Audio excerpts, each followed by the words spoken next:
Memperingati milad ke-77 founder Bosowa HM Aksa Mahmud, PT Bosowa Wisata Indonesia menggelar gala dinner sekaligus meluncurkan sarana wisata pantai Indah Bosowa Sabtu malam. Warahmatullahi wabarakatuh.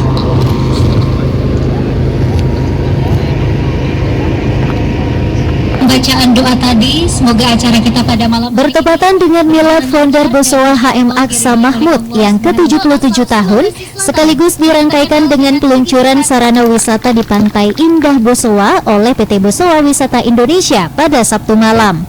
Dalam acara yang bertema gala dinner, turut hadir dalam kegiatan tersebut keluarga inti Aksa Mahmud, diantaranya istri, anak dan cucu, serta kerabat dan kolega bisnis. Dalam sambutannya, founder Bosowa Aksa Mahmud mengungkapkan dirinya sejak dari kecil belum pernah merayakan ulang tahunnya yang sangat spesial.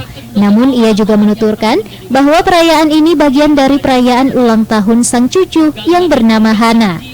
Dalam gala dinner yang digelar di tepi pantai Indah Bosowa, tak kalah menariknya beberapa sajian menu prasmanan berbahan utama makanan laut yang dibakar langsung di lokasi acara, serta pemandangan lampu dan kafe berjajar di sepanjang pantai, layaknya seperti Jimbaran Bali, serta diramaikan dengan sajian live music yang menambah keseruan malam.